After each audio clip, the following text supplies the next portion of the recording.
The Democratic Party was split in two possible directions.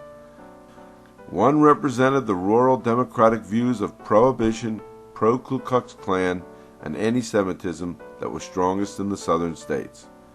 In the 1928 Democratic presidential primary, that branch lost to the leader of the more liberal branch of the party, Al Smith, the Happy Warrior. Governor of New York in the 1920s, the Catholic Smith represented the urban wing of the Democratic Party, shown best by the law he signed outlawing the Ku Klux Klan in New York in 1923 and his stand against prohibition. While Smith was conservative in his views of less government control and his stand against women's rights, he also did work for progressive social welfare initiatives in New York. Though Smith lost in 1928, his legacy lived on in Franklin Delano Roosevelt. Roosevelt said at the time he believed his party would have to have definite policy as the party of constructive progress before they could attract a larger following.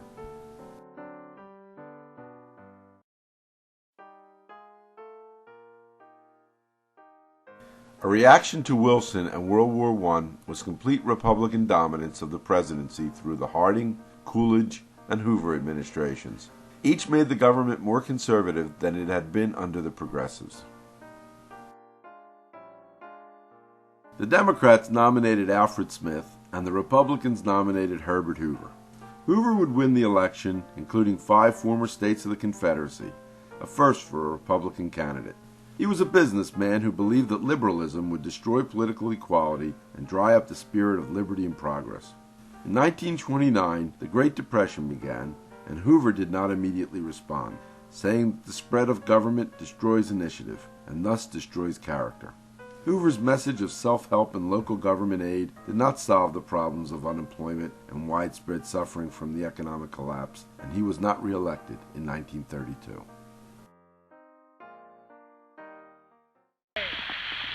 I see millions whose daily lives in city and on farm continue under conditions labeled indecent by a so-called polite society half a century ago. I see millions denied education, recreation, and the opportunity to better the lot of themselves and their children. I see millions lacking the means to buy the products of farm and factory, and by their poverty denying work and productiveness to many other millions.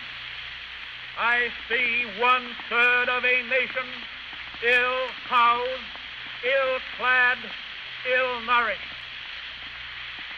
But it is not in despair that I paint that picture for you. I paint it for you in hope, because the nation, seeing and understanding the injustice of it, proposes to paint it out.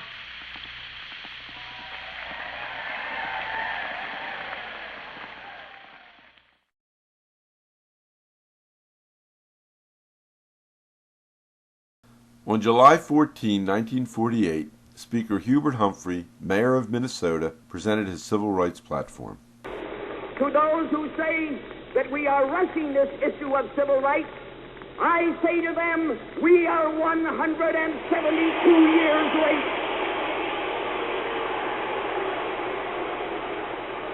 To those who say that this civil rights program is an infringement on states' rights, I say this: the time has arrived in America for the Democratic Party to get out of the shadows of states' rights and to walk forthrightly into the bright sunshine of human rights. When President Harry Truman allied himself with Humphrey that night, delegates from the southern states, Mississippi and Alabama, stormed out of the convention in anger. The angry delegates had their own convention in Birmingham, forming the States' Rights Democratic Party, and nominated the governor of Alabama, Strom Thurmond, to be their presidential candidate. The race between Truman and his Republican challenger, Thomas Dewey, was close, and the addition of Thurmond made it appear that for the first time since Reconstruction, the Democrats were in danger of losing the Solid South. Truman, despite all indications otherwise, won the election, though he lost Alabama, Louisiana, Mississippi, and South Carolina.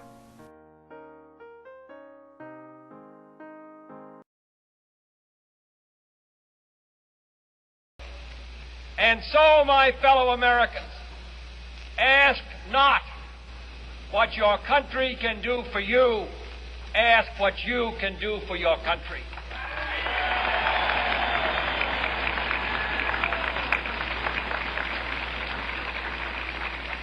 My fellow citizens of the world, ask not what America will do for you, but what together we can do for the freedom of man.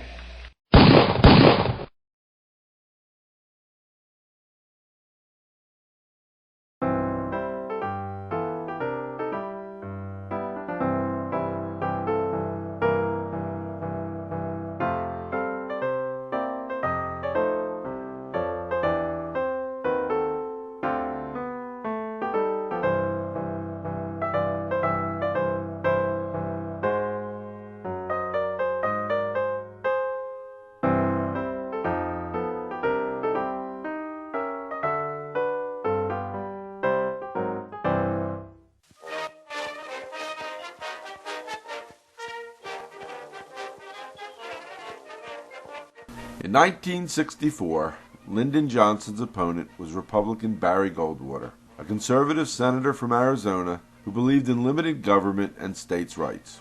He became very popular in the southern states because of his stance that the Civil Rights Act of 1964 was unconstitutional, believing it infringed on the rights of the states to decide whether or not they could enforce segregation.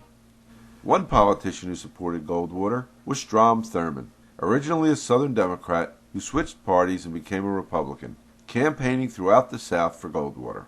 While Goldwater lost the election, the Republican was very strong in the southern states, winning Alabama, Georgia, Louisiana, Mississippi, and South Carolina. One speaker at the Republican convention was Ronald Reagan, who gained national prominence from his appearance, leading to his victory in the gubernatorial race in California.